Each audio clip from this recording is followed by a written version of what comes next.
In an arid world, in the distant future, rich colonialist men vie for power to see who can extract the planet's natural resources.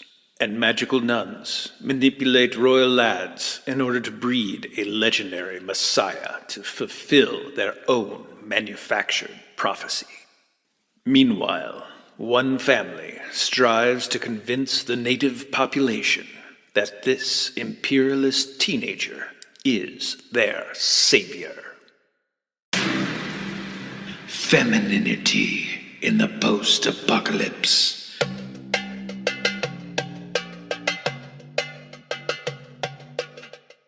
Greetings, my spectacular sirens from space.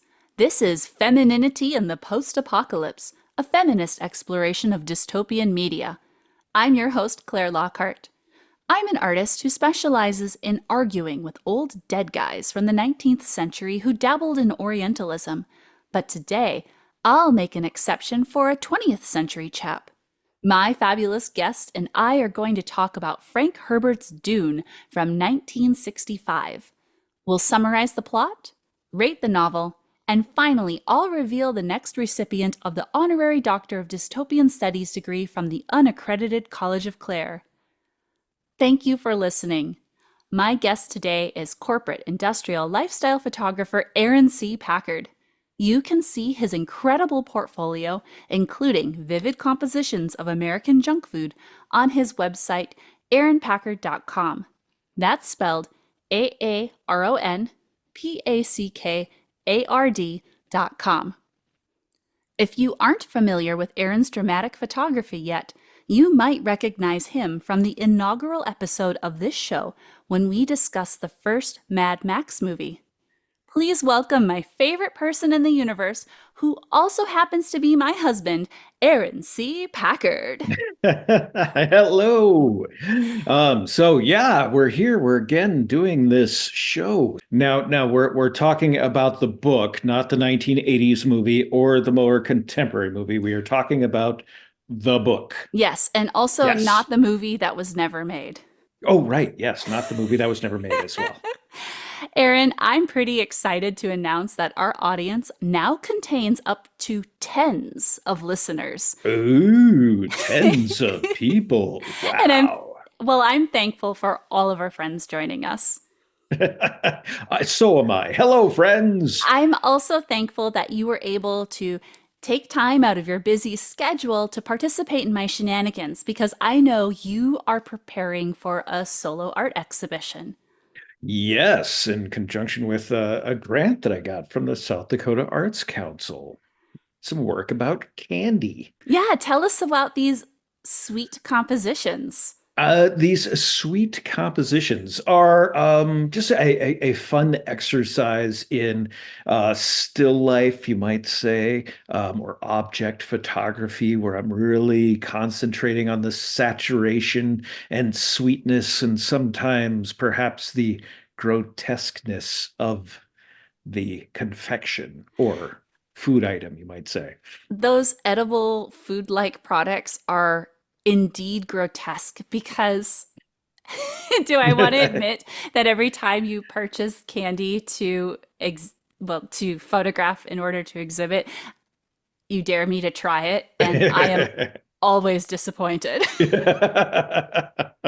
Yes. It's too bad you weren't photographing any gummy worms, because that would be very thematic. It would be. It would be. But alas, I have not as of yet tackled the gummy worm. And for people who are in our area or within driving distance of Vermilion, South Dakota, tell us when your solo exhibition will be. Okay, so we're going to have a opening reception or a show reception on a Friday, May 31st, 2024, at the 7 Center Street Gallery in Vermilion, South Dakota. And what's really exciting about that, our final Friday art reception will also be at the same time as the group Thunder Domesticity exhibition, which will be that outdoor installation. Yes, yes. So come down and get some cheese and crackers and look at some art. Yeah, art. Woo! Well, Ooh, Aaron, I'm thrilled that you're back for another episode of Femininity in the Post-Apocalypse. so am I. Since you're the person who recommended that I read Dune in the first place, it seems appropriate that we should chat about Frank Herbert's hefty novel. But before we attempt to summarize the plot, tell us about the first time you read Dune, or attempted to read it. Now, pretty sure in high school I started to attempt to read it, and it is a very hefty novel, and I'm pretty positive I didn't finish it then, but I know I did read it fully sometime in my 20s, and then I think I read it again at some point, and then listening to audiobook at least a couple of times as well. We recently listened to the audiobook together on a very long road trip to San Francisco and back to South Dakota. Yes, that was a very long road trip, taking a few of your paintings out to a show at the Chloe Gallery in San Francisco, which we had a lot of fun, but the drive was very long. Yeah, do you remember how many hours we were in the vehicle just to get there? Oh gosh, I don't remember exactly. It was well over like 35 hours or so because we took the long way around for weather. Yeah, it was 3.5 days to get there. Yeah. Anyway, Yes. speaking of long and tedious, I'm going to do my best to sum up Dune to help refresh our memories. And for anyone listening who hasn't read the book in a while, or at all, I wonder though if we need to give a warning about the violence in this story because it's all kind of boring, but I do want to mention it in case anyone listening isn't in the mood for it, even though I won't go into detail. After the synopsis, we'll rate the novel using the Maenad-O-Meter. Because the Maenads were known for guzzling wine while causing mischief, we should let our lovely listeners know what beverages we consume while listening to Dune. Aaron, what do you recall drinking on this road trip? Lots of caffeine on the road trip in order to stay awake. Yes, there was probably some sugar mixed with some of the caffeine as well, but yeah, pretty much caffeine. Yeah, we were driving 8 to 15 hours every day, and you consumed so much coffee, and I drank my own body weight in Coca-Cola and Dr. Pepper every day. Yes. Now, before I get started, Aaron, if I'm missing any details or I get a little distracted, please feel free to jump in at any time. I shall jump. Once upon a time, there was a special boy named Paul Atreides. He's also known as the Kwisatz Haderach, Muad'Dib, Usul, Lisan al-Gaib, Duke of Arrakis, Sire, my lord, and eventually emperor. He is 15 years old. Wow, to have that many names at 15. I mean, I think I had trouble remembering my own at 15. One name, I don't know. The author probably picked 15 to make Paul seem like a prodigy, but because he's a child, it makes some plot points incredibly creepy and inappropriate. Yes, it does. Paul's father is the Duke Leto Atreides, and he rules planet Caladan. The Duke is super important, but doesn't actually make an appearance until Chapter 6. Paul's mother is the Lady Jessica, who is Bene Gesserit. The Bene Gesserit are like magical space nuns who think they have the upper hand on politics, but they use their powers to become baby factories for the rich and powerful. The Duke bought Jessica from the Bene Gesserit school, and she became his concubine, not his wife, which is a notable plot point. The Bene Gesserit are supposed to spawn with powerful men because they're really into space eugenics, and they can apparently control when they get pregnant, and they traditionally only produce girls. The Duke wanted a son, so Jessica chose to have a son. I'm not sure if this is supposed to be sci-fi mysticism or if mid-century American sex ed was really that bad. Yeah, because it keeps it into that idea that it's the woman's fault or something like that. It's just not good. And I kind of wonder how many current politicians we have who have male anatomy Yes. think this is how it works based on a lot of right. legislation going on. Yes, we got some smart ones out there. Anyway, her boss, Reverend Mother Gaius Helen Mohiam, visits Caladan to chastise Jessica and to test Paul with her Gom Jabbar to see if he's human. Paul puts his hand in a box. Aaron, what's in the box? Pain. Pain. The I box. just can't get the Elmo thing out of my head. Oh, the The Helmo YouTube, video. yes, the YouTube Helmo video of him as Paul. It was just you just if you watch it once, you'll never get it out of your brain. The box makes Paul think his meat hook is on fire while the elderly woman holds the poison needle to his neck and says she'll kill him if he withdraws his hand. He recites the little "I must not fear" mantra because his mom has been training him to be a Bene Gesserit boy wonder his entire life, and he passes the test. Even though all Bene Gesserit pass the test, it's extra special because Paul is the special boy protagonist. Special boy. Paul was homeschooled and had no contact with other children, which totally didn't mess him up. No, not at all. Not at all. Besides his parents, Paul was trained by the fighting troubadour Gurney Halleck and the regular fighting guy Duncan Idaho. The family doctor, Wellington Huey, also looked after Paul. Everyone in his family is incredibly medicated, and they snarf down medicine like I inhale Benadryl after being around a cat. Thufir Howat is also part of the group, and he's the Duke's mentat, which means he's like a magical assassin who is smart, I guess. And a human computer of some kind.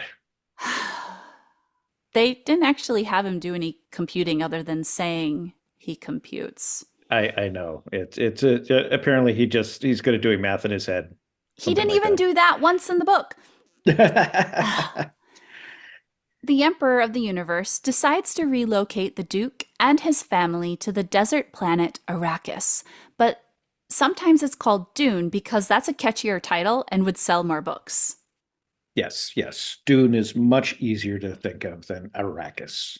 To prepare for the move, Paul watches a couple videos and becomes an expert on a location he's never visited and people he's never met.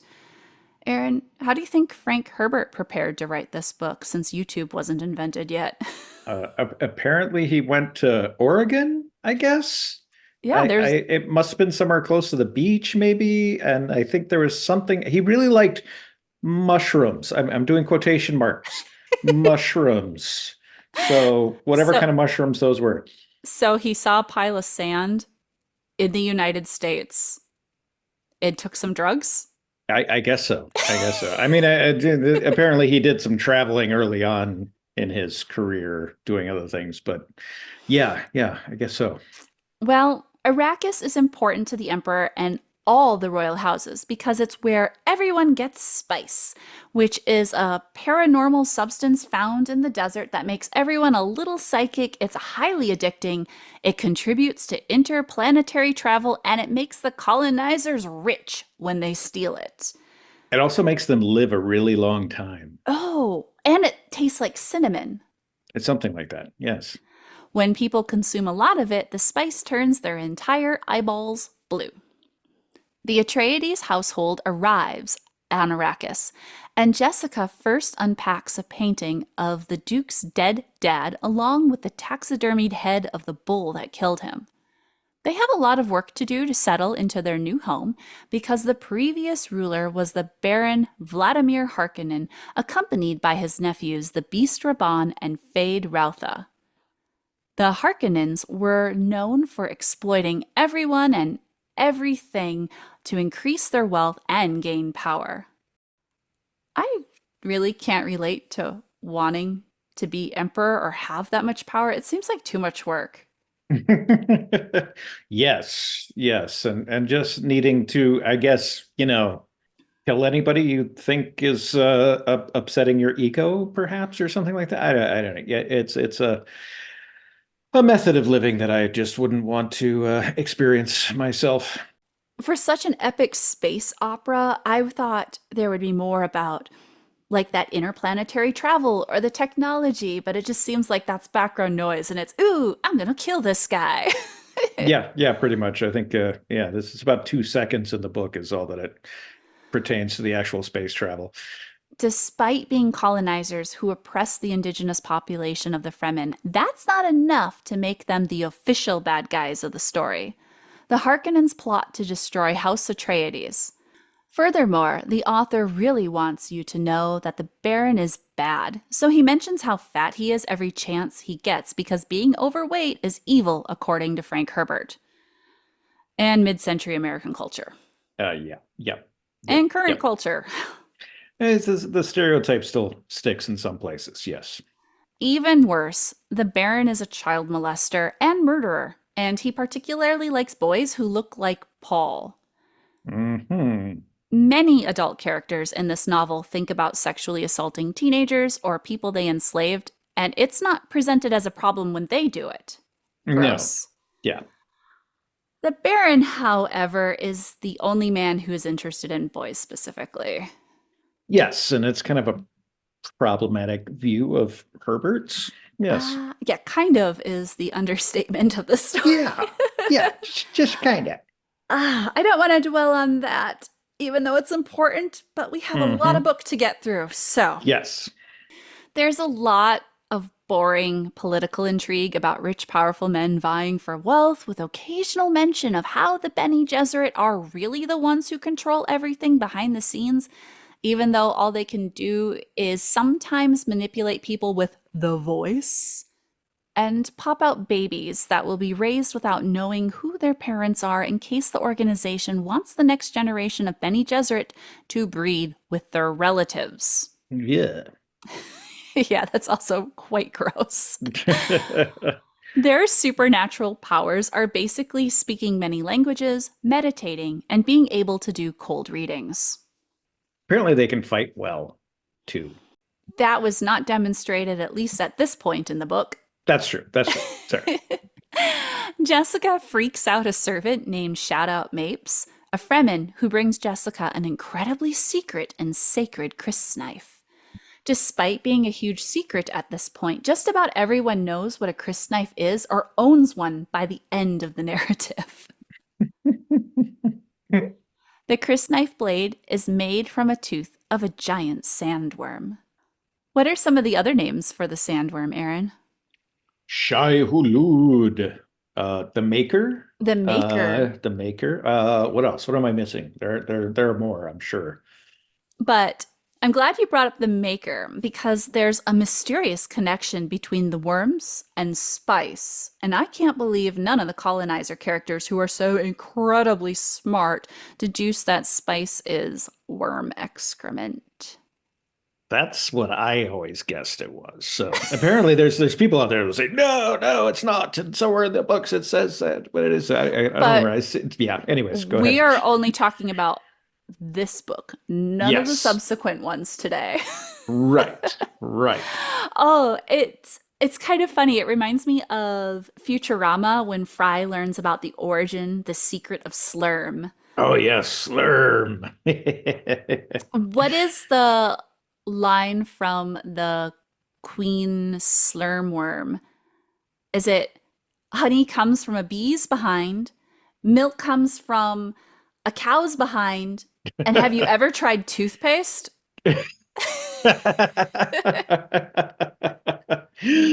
Right. The Duke wants to be a more benevolent ruler than the Baron he displaced. He's upset because the Harkonnens sabotage spice extraction, which makes his job of being not a harsh dictator difficult. I always pictured the spice extraction like having one of those cat litter box pooper scoopers. Yes. Didn't we see a toy for a spice extractor at a comic book store? Oh, yes. Yeah. It wasn't unlike that. It was like a combination between that and a vacuum cleaner or something. It was a real funky looking little toy. I wonder how many. I had completely forgotten that those existed until we went to that store. You didn't have one when you were a kid, did you? No. The Harkonnen attempt to assassinate Paul with a drone, and he defeats it and saves Shoutout Mapes coincidentally. Everyone knows there's a traitor, but can't figure out who it is. Plus, there's a secret jungle room in the palace that wastes an unbelievable amount of water on a planet where water is so scarce that the indigenous population has to wear still suits that recycle their sweat and urine so they have something to drink. The Fremen... Recycles other things too. Yeah. So the worm excretions are not the grossest part of this universe. No. The Fremen also cheer whenever they see Paul and think he is the Messiah. But he's not the Messiah. He's a very naughty boy. Reading the way Herbert describes the Fremen through a 21st century lens is pretty cringeworthy. It's as though he never bothered to visit the Middle East or Near East and only traveled to Oregon for his research, paged through a couple old National Geographic magazines. Oh, and maybe watched Sinbad the Sailor movie in the 1950s. Oh, yes, there were some of those. Definitely some entertaining ones that were excessively wrong. Anyways, yes, let's go ahead. Anyway, everyone is really impressed that Paul is able to put on his still suit all by himself like a big boy. But that's probably because earlier in the story, his mommy was picking out his outfits. Yeah, probably. He could dress himself. Paul and his dad fly in a thopter to observe spice extraction, along with the imperial planetologist Dr. Liet Kynes, who is known as Kynes to the ruling class and Liet to the Fremen. As Paul learns about spice, Daddy-O Duke spots an incoming worm gliding under the sand like Bugs Bunny under the grass. The Duke impresses everyone by valuing the men over the spice when they have to forego all the equipment when a giant sandworm swallows everything whole. Damn the spice! I get that the worms are attracted to the rhythm of the machinery, but why do they want to eat the equipment? I don't know. It's maybe they need more, minerals in their diet. I'm not sure. Seems like it'd be kind of hard to digest, but they're anemic and need more iron. Yes. Next, there's a fancy dinner party with all the rich colonizers. The Duke demonstrates his humanity by stopping the tradition where the privileged people wash their hands and throw their nasty damp towels to the poor who are dying of thirst. Right after the readers are endeared to the Duke, spice hits the fan, and the Harkonnen attack. Dr. Yui is the traitor. Bum, bum, bum. Bum, bum, bum. But it takes the entire book for some people to figure it out. I don't think some ever figured it out, despite being so smart. Yes. Dr. Yui drugs Jessica and Paul so they can be abducted, and he drugs the Duke. Hey, does this towel smell like chloroform? Yui replaces one of the Duke's teeth with a poisonous capsule so he can assassinate the Baron when Yui delivers the Duke to the Baron to avenge his dead wife. Remember the tooth. Unfortunately, the Baron doesn't remember the tooth at the exact right time, and the Duke kills everyone in the room except for the Baron. Meanwhile, Jessica and Paul escape their captors by using the voice, and they join the Fremen with supplies left by Yui, who didn't want to betray them entirely. As Paul crosses the threshold on his hero's journey, he throws a fit because his mom wanted him to be the Kwisatz Haderach. She's pregnant, and she's the daughter of the Baron Harkonnen. I don't want to be the special boy. Duncan Idaho and Liet Kynes help Paul and Jessica join the Fremen, and they both die because no good deed goes unpunished. Yes. Paul and Jessica meet up with the Fremen, and their leader Stilgar introduces himself. Paul reminds Stilgar that they previously met in his dad's palace. The Fremen are ready to accept Paul, but they don't see Jessica's value until she attacks Stilgar and holds him hostage.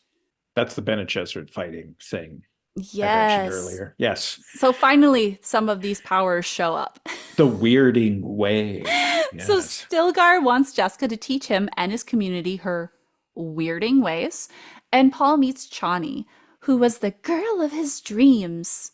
because he was Yes, dreaming about yes. her earlier in the story. Yeah, yeah. Not creepy at all. But yes, and the is it Cheney, is it Chani? What who knows? I just wanted to make a joke about Lon Chaney Jr. Yes, I Lon want to Chaney see that Jr. cosplay. Anyway, Paul eats some spice and gets trinocular vision and becomes even more special because he can see through time. Paul then fights a man named Jameis, and they both rip off their clothes so they can battle in their skivvies. Paul kills Jameis and inherits his coffee set, his woman, and his 2 children. And a few other things. But Yes, that coffee set was really important. the coffee set was very important. Yes. Gee, I love that even in the distant future, women are still property. Yay. While Jameis was the first man Paul killed, his cousin Feyd-Rautha had killed 100 slaves in sham gladiator fights by his 17th birthday. This is a jump forward in time, and now Paul is also 17. Plus, Paul fathered a son named Leto II with his child girlfriend Chani. Mhm. Jessica is now the Reverend Mother of the Fremen because she transformed a poison into the water of life by rearranging molecules. She gained all the knowledge of all the Reverend Mothers before her, but her unborn fetus also acquired this information. Jessica's daughter, Aaliyah, was born a Reverend Mother.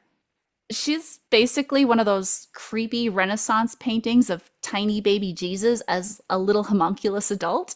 And also kind of like on steroids, one of those kids who was homeschooled by like college professors. And this, unsurprisingly, makes Aaliyah feel like she's a freak. The people in their CH community think she's possessed.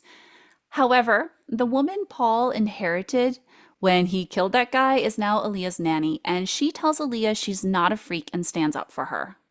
That's probably the nicest part of the whole book. Yeah, probably. Mhm. Ignoring the circumstances of why both of those characters are there. Well, Anyway, yes. but back to Feyd-Rautha. The Emperor's only friend is a eunuch named Count Fenring, whose consort is a Bene Gesserit named Lady Margot Fenring. She bones the teenage Feyd-Rautha and gets pregante right away to preserve the Harkonnen bloodline because the Imperialists believe Paul is dead. The Barons spent $1 million space bucks trying to kill the Atreides family, and they need to refill their bank accounts. The Emperor and his idiots hear about Muad'Dib raising a ruckus on Arrakis, but they dismiss him as a silly religious leader for people who don't matter. However, Paul and the Fremen attack and murder the Harkonnen fighters, and they slaughter the Sardaukar, who are supposed to be the elite fighters from the Emperor's prison planet. I'm definitely going to be skipping over more plot points now because I'm desperately trying to condense over 20 hours of story, which gives me a second thing in common with David Lynch beyond signing that open letter critiquing the regressive leadership at the Minneapolis Institute of Art.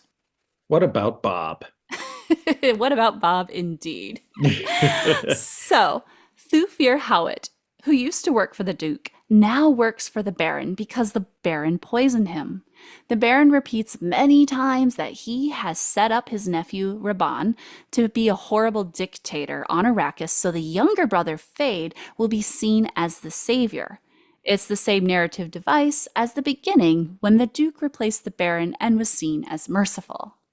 Paul learns to ride the giant worm at 17, even though he is the special boy and most Fremen learn to ride worms by age 12. After proving he can drive Shai-Hulud, Paul is invigorated to attack the Harkonnens instead of heading south to visit his baby. Paul attacks a group of smugglers and reunites with Gurney Halleck.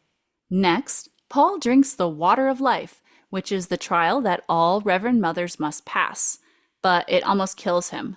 He's unconscious for 3 weeks and requires his mom and girlfriend to rescue him, but somehow this means that Paul is the greatest special boy of them all, and Special boy! and he can officially add Kwisatz Haderach to his LinkedIn profile.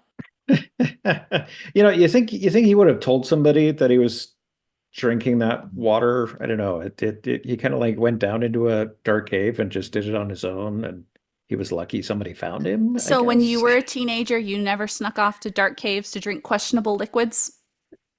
Well, maybe, but I usually was with friends, Well, remember, he was homeschooled. He doesn't have a lot of friends. Right, right, right, right. No, I'm kidding. That's not why he doesn't have friends. He sounds insufferable. But anyway, the Emperor, his truthsayer, the Baron, Raban, Fade, the Princess Irulan, and many others conveniently travel to Arrakis. Paul and his buddies take advantage of a sandstorm and attack the Emperor. The Imperial forces kill Paul's son and capture his sister Aaliyah, who then assassinates the Baron with baby's first Gom Jabbar. Why wasn't that a toy? Like a plastic needle and then a little Yes, box? yes, yes. Oh, one way to meet your grandfather. Yes. Paul and the Fremen. Oh, that would have made a great 80s band name. Anyway, Paul and the Fremen. Yes. Paul and the Fremen ride in on sandworms, and he consoles Chani on the death of their child by promising he'll pump a new baby in her later. But first, she should watch him pick up his royal wife. Yes. The Emperor and his entourage enter stage right, and Paul threatens to destroy all the spice. Then, Paul and Fade Routha fight. They're cousins, so they strip down to their underpants and try to stab each other with knives. So it's nice to know that the American Thanksgiving traditions don't change in the future. Definitely. Anyway, Paul kills Fade to the surprise of no one. Paul declares that the Emperor can rule on his prison planet.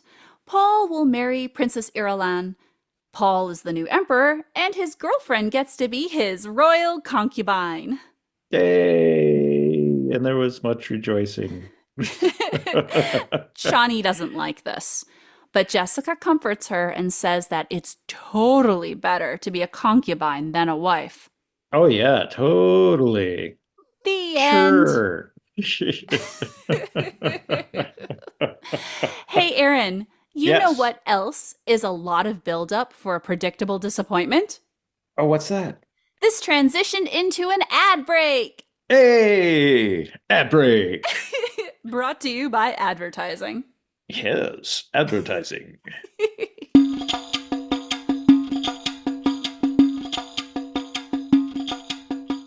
Hey, friends. If you enjoy that I don't have real commercials on this podcast, then head over to patreon.com/Klaire Lockheart to show your appreciation by joining the unaccredited College of Klaire. That's patreon.com/KLAIRE LOCKHEART.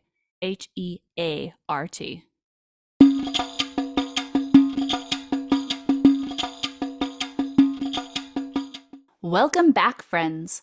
Before we dive into our conversation, I want to iterate that the purpose of this show is to discuss dystopian media through an intersectional, feminist lens because women and people of other marginalized genders are often missing from popular stories.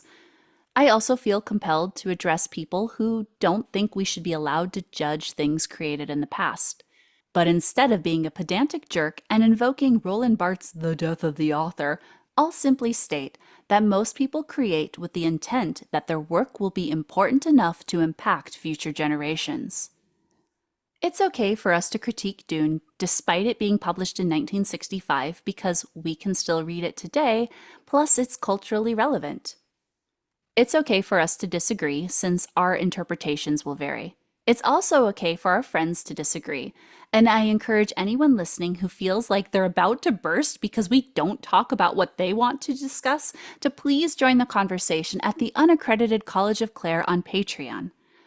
Don't worry, there are ways to participate for free in case you're on a budget, but just look up my name and remember it's Klaire with a K. Aaron, we'll chat about a few points from the story and how it impacts our work, and then we'll rate Dune using the Maenad-O-Meter. The Maenad-O-Meter. This isn't our first time talking about something from the Dune franchise, though. No, it is not. I know we won't have time to compare the source material to any of the movies, but just in case anyone finds our banter delightful, Hmm. I did release a bonus episode of the show on Patreon about David Lynch's version of Dune.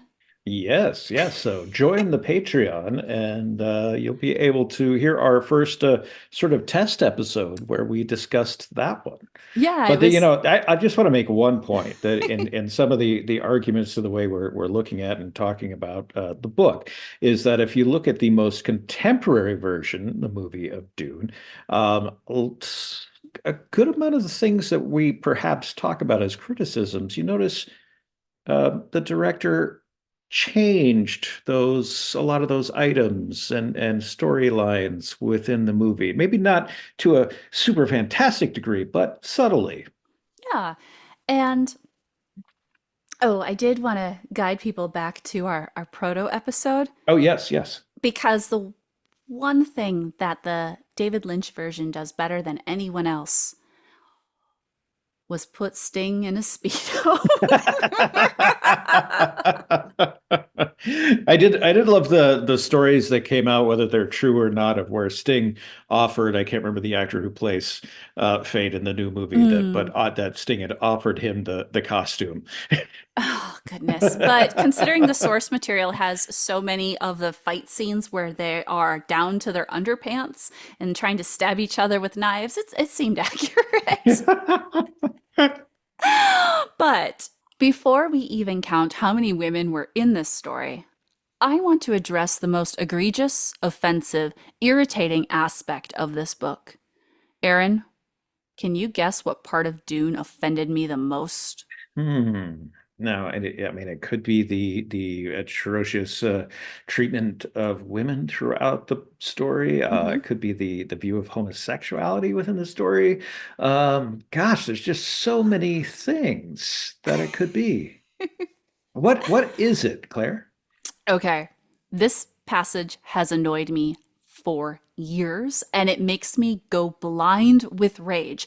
I couldn't even tell you the context of this quote because it's so infuriating. But this is the text that haunts me to this day.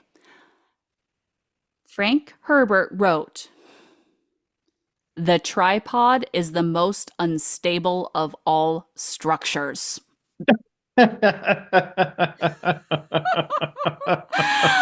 I Okay. Aaron, as a photographer in your professional Hmm. experience, Hmm. you'd agree that Yes. tripods are unstable, right?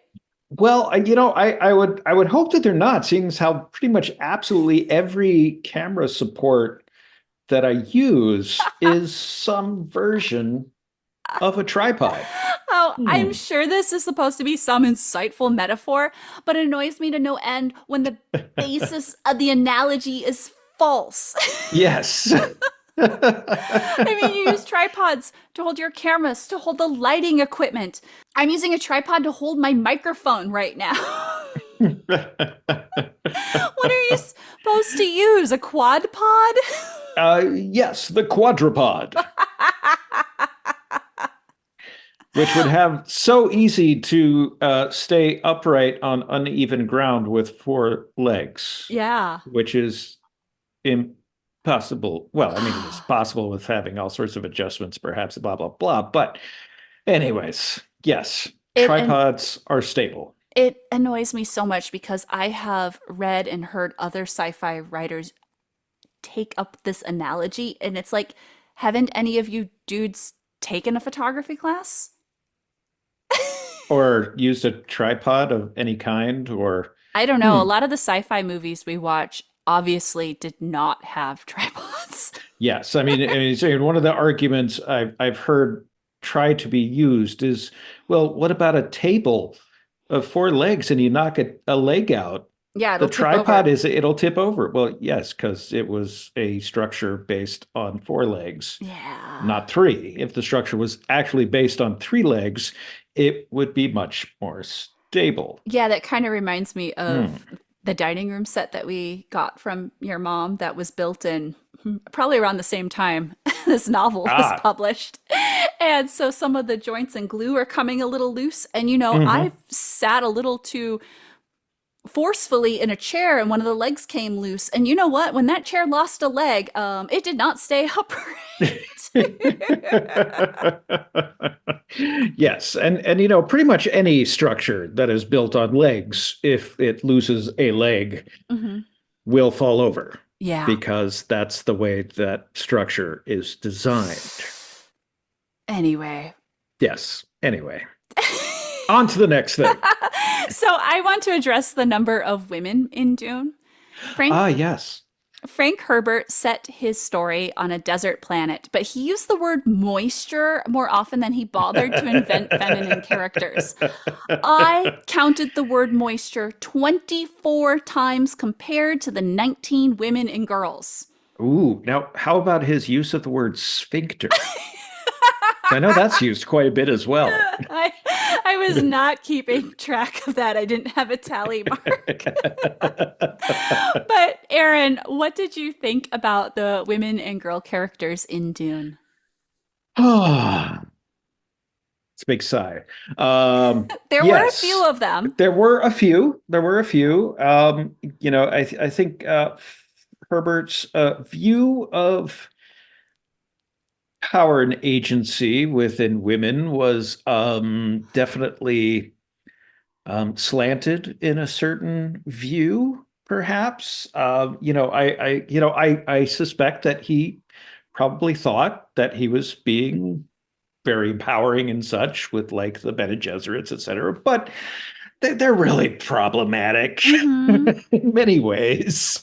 Well, that the Bene Gesserit are supposed to be all magical and sneaky. It's It's just not. kind of calling them witches, really. Yeah, and calling them conniving, and Hmm. it's not empowering. It's kind of Yeah. Yeah, they're the baby makers of hmm.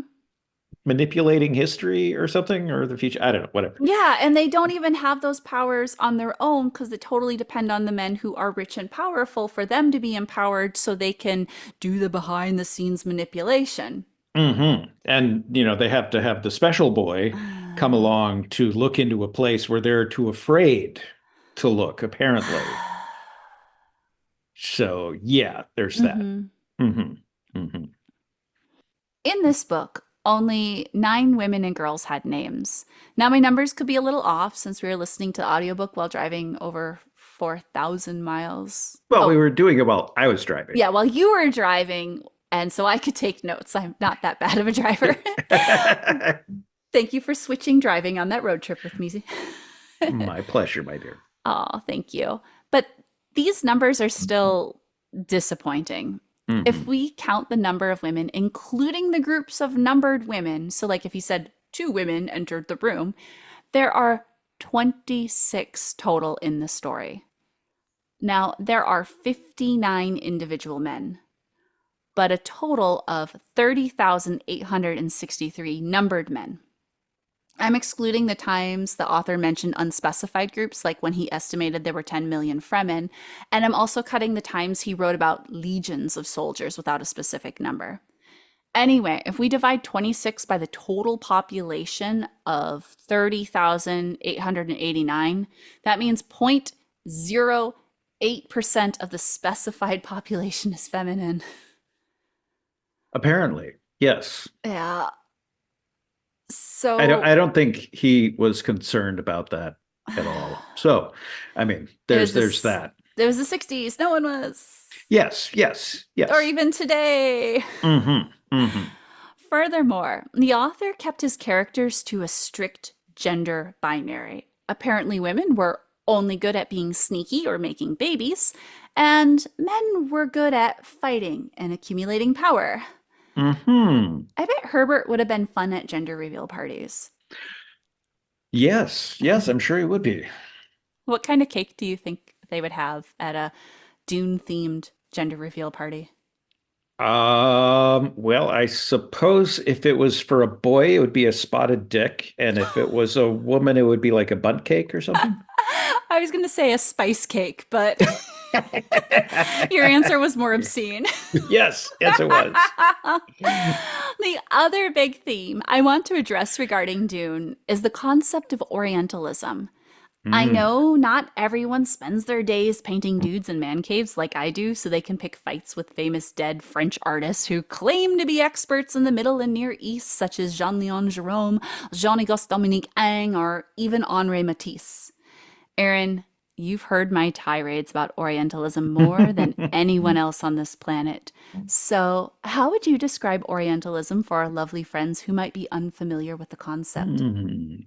Doon, doon, doon, doon, doon, doon, doon, doon, doon, doon, doon. Anyways, yeah, so I was just combining, Dune with I Dream of Jeannie, which I mean, if you just go watch an episode of I Dream of Jeannie, and see how it is taking a stylized version of perhaps a Middle East style or something and making it completely Caucasian in a 1950s sterility, and you might kind of start to get an idea.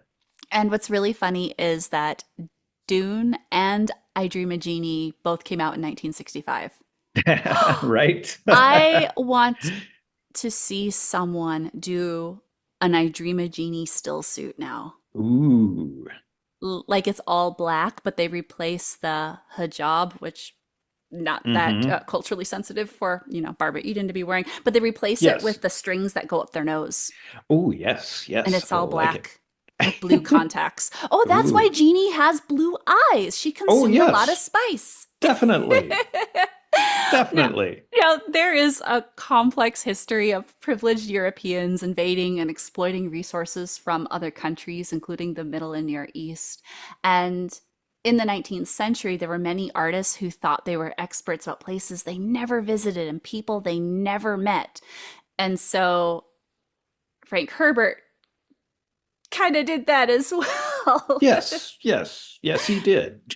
But in the 19th century, these men created an art genre often categorized as Orientalism, and they projected their fantasies by illustrating nude women lounging on cushions, Hmm. where you Yes. have the odalisque, which is a character that I enjoy parodying within my own artwork. Hmm. Hmm. So that's why I make all of those brodalesque paintings. Yes. But of course, we can't expect one sci fi novel from the 60s to adequately represent every culture. But it is problematic if this is the only exposure readers have to Middle Eastern or Muslim cultures. If anyone is interested in a deeper dive on Orientalism, I recommend reading the book Orientalism by Edward Said. But if you've already read it or want to learn specifically about women, then I highly recommend Western Representations of the Muslim Woman by Mozhakov. I've not read all of Said's book, but in graduate school, we definitely read good portions of it, and it definitely gives some really good insight into some of these ideas and topics to discuss, and it adds a very interesting addition onto the view of certain bits of media, where it's interesting to see how things were treated. Hmm. Does that mean you're ready to rate this story? I think I am ready to tackle the Maenad-O-Meter. The Maenad-O-Meter is our rating system for evaluating dystopian media through an intersectional feminist lens. The Maenads from Greek mythology were followers of Dionysus who would flee from their responsibilities, party in the woods, and occasionally rip apart their oppressors with their bare hands, which is why we use a system of 0 to 5 skulls. This evaluation is based on the representation and dignity of women and people of other marginalized genders. Media that includes and respects women will merit a high score, but narratives that exclude and mistreat women will earn a low score. This rating is independent of if we like the novel or think it's successful overall, since we're specifically considering the feminine characters. It's okay for our scores to differ, and I'm sure our friends listening will have differing opinions too. Part of the fun with discussing dystopian stories is learning what our friends think of it. Do you mind if I share mine first? Yes, please.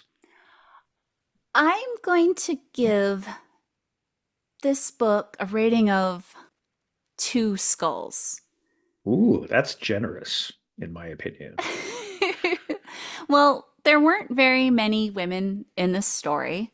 Hmm. All the women existed to create or to procreate with Paul the Special Boy, Kwisatz Haderach. And the feminine characters were boring, and I couldn't tell you anything about their personalities, but the masculine characters were bland too.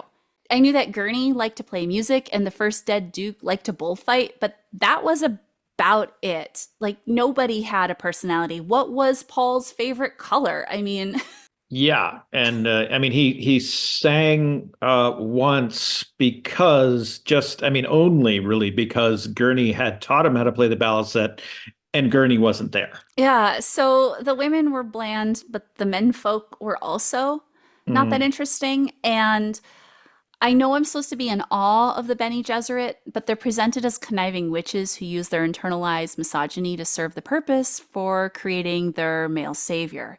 hmm. Regardless how magical or smart they were, their greatest power was reproducing. Right. But the women weren't always treated with violence, which surprised me. Mm-hmm. And Aaliyah was my favorite character in the whole story because Mm-hmm. she seemed to have a personality. Yes. Now, despite being precocious, the author let us know how creepy she was, and I thought that was fun too. I also really enjoyed the theme of a weird kid feeling like a freak amongst their peers. Hmm. I'm going to ignore how Aaliyah's character develops in future installments of the Dune franchise because we're only evaluating this book on its own and how it treated women. Right. So there are, of course, negative things. There are some positive aspects, and at least all the women weren't horribly brutalized like in some other dystopian media. And so that's why I'm going to go with 2 skulls. Okay. Aaron, Okay. Aaron, how would you rank this book on a scale of 0 to 5 skulls based on how women and girls were represented and treated? I was actually kind of the best I was thinking I could give it was like 1.5 skulls or maybe Hmm. a skull and a jawbone or something like that. I wasn't going to be as generous as two. It's okay. You Um, can keep your score of one and a right, half. We right, can right. disagree. Having probably spent more time with this story, I mean, reading it when I was younger and being, introduced to the earlier films and such. You never thought about the women characters in the way that they were presented, Hmm. really, other than just slight, perhaps, you know, plot motivations here and there, and that's all they really ever came in as. So that is kind of where I kind of saw it for the most part. Although I agree with your Alia of she's definitely the most interesting character of any of them really in the first book, and I just like especially at the end, her whole bit with knocking off the Baron. It's kind of fun. Yeah. She does take out one of the most evil men in the whole universe, and she's Yes. a baby. Yeah. So, what's your final rating? My final rating, if I can, is to give it 1.5. That is great. And once again, I want to reassure everyone that it's okay for us to have differing opinions on this book. And I want to share what our wonderful friends at the Unaccredited College of Claire thought. Before we record these episodes, our friends at Patreon get to rate the dystopian media we cover. After they vote, I average out the score. For Dune by Frank Herbert, my fantastic patrons at UCK gave it an average of 3 skulls. I'd Mm. also like to give a shout out, Mapes. No, that's terrible. Ignore that I said that. I'd like to give out a shout out of appreciation to Art Fuentes, aka ARF, who is part of the Board of Regents at UCK. Hey, Arf. We really enjoy having your art in our house, and sorry if we criticized one of your favorite books today. Oh. Well, Aaron, thank you so much for tackling Dune with me. You are welcome. I enjoyed it very much. You are my favorite person in the universe, not only because we're married, but because you are a delight. Oh, you are amazing and fantastic, my dear. Oh, before you leave, Aaron, I have to shamelessly plug your amazing work. Our supportive friends can see Aaron's photography on his website, aaronpackard.com, spelled Aaronpackard. Aaron's also easy to find on LinkedIn, Facebook, and Instagram. But look up Aaron C Packard to make sure you get the correct guy and not some imitation Lisan Al Gaib.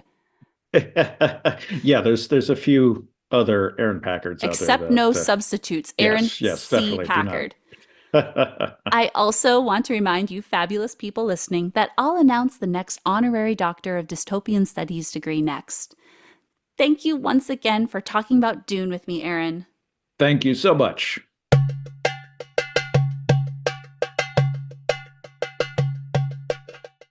This podcast is part of the Department of Dystopian Studies at the unaccredited College of Klaire.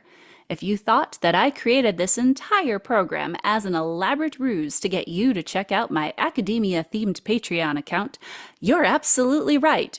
Because I'm the founder of UCK, I get to give honorary degrees to my favorite creative people. Today, I am thrilled to announce the recipient of the Honorary Doctor of Dystopian Studies degree, Katherine Cooksey. Katherine is an incredible performance artist, and she is best known for being Miss Art World. I admire how she uses her art to advocate for inclusivity, and she uplifts other artists on the Miss Art World podcast. If you've missed her performances at the LA Art Show or Basel, Miami, go to her website, missartworld.com. That's MISSARTWORLD.com. Welcome to the show, Dr. Katherine Cooksey.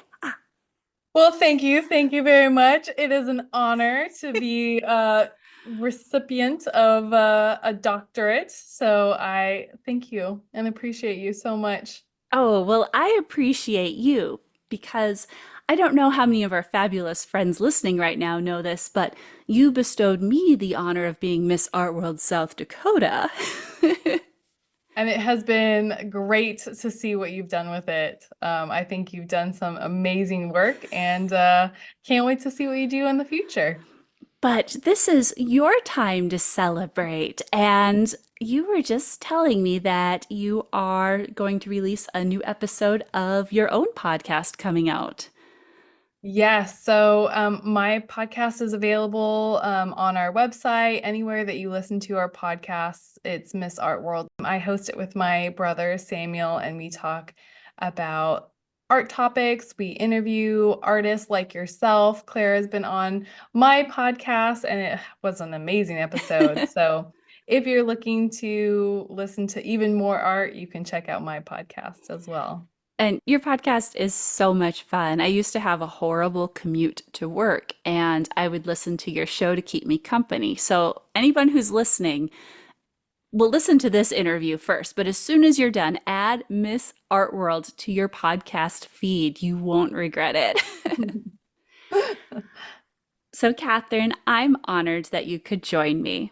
Instead of requiring you to give a long acceptance speech, I'm going to ask you 5 quick questions so our friends listening can get to know you better, and so they'll know why they now have to call you Dr. Miss Art World. Perfect. I'm gonna get a name badge for myself, doctor. You need a bedazzled like stethoscope or Yes. one of those. Yes. What's the graduation hat called? Just a cap, I think. A cap. Okay. Mm-hmm. With more sparkles, of course. Yes. Yes. So this is your first question, and of course it's very serious. What is one of your favorite post-apocalyptic works of art? Well, you're one of my favorite artists.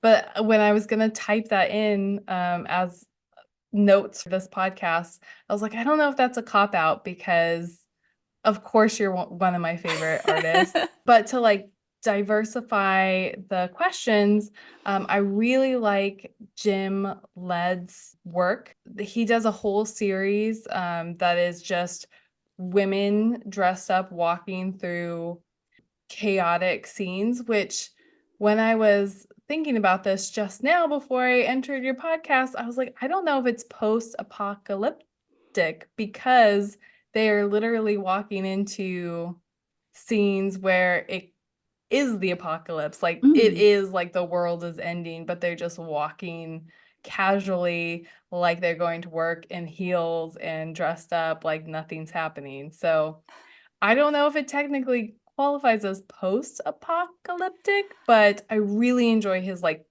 Tilt series. Yeah, I was unfamiliar with his series, so I'm glad that you brought this artist for me to experience. And I'm pretty loose with my theme of dystopian, so it Great. totally counts for me.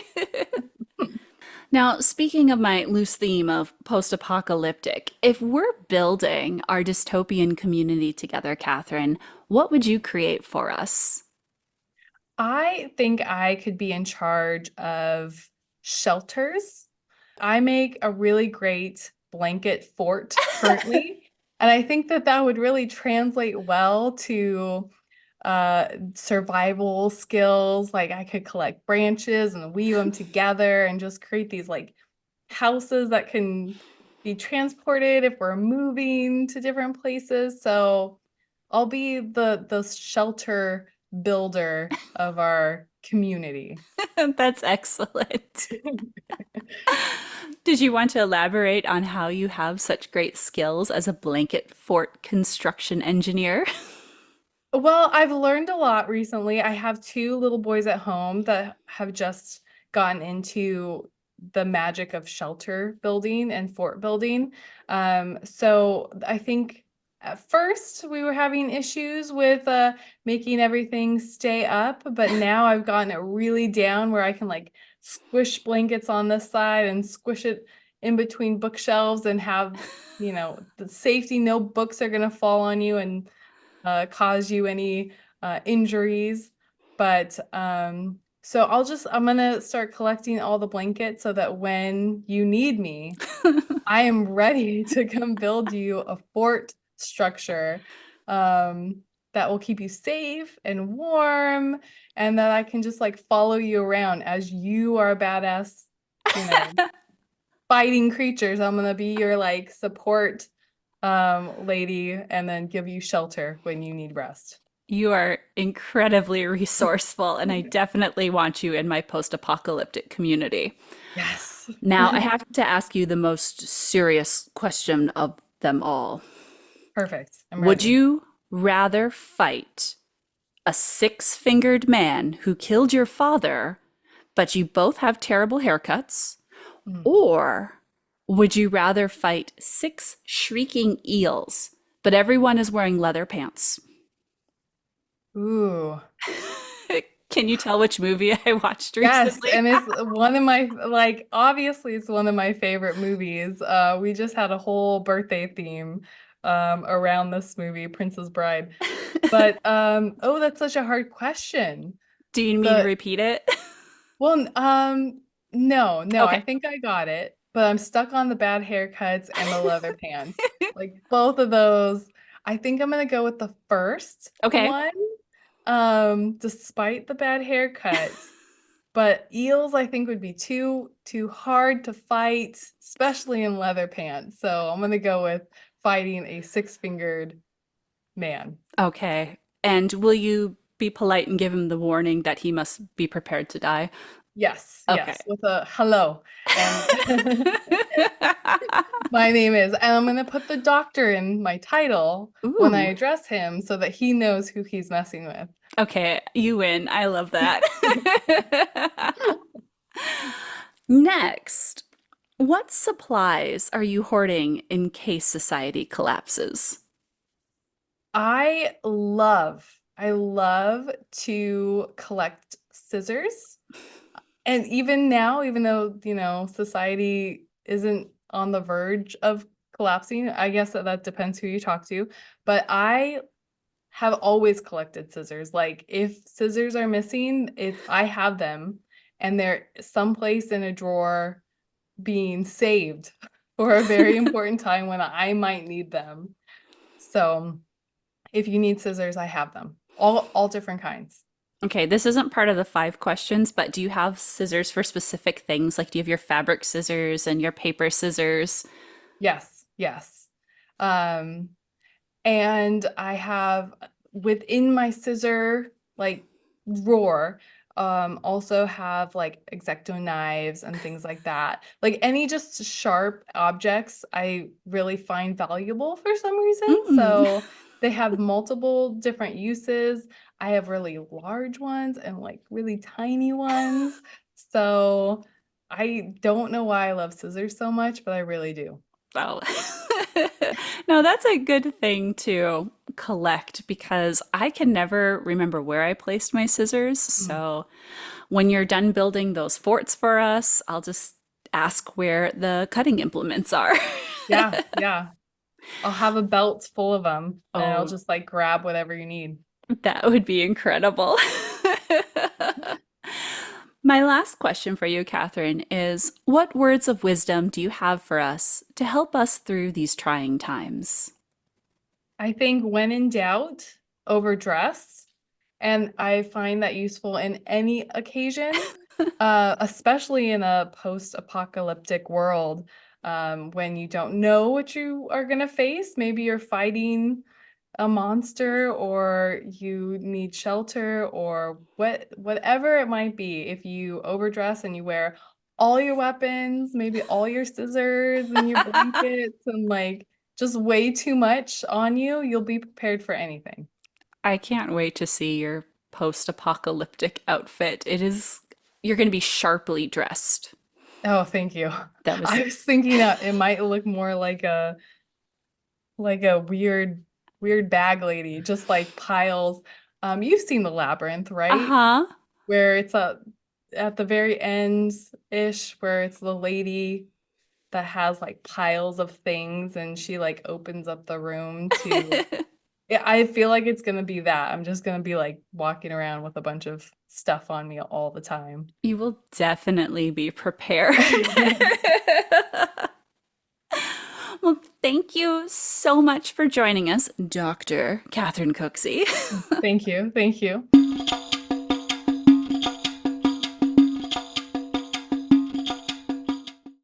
Femininity in the Post-Apocalypse was created and edited by me, Klaire Lockheart. Join me at clairelockhart.com, spelled KLAIRELOCKHEART.com, to check out my artwork and events. Thank you to Aaron C Packard of Aaron C Packard Productions for providing the voiceover work and my recording equipment. Find him at aaronpackard.com.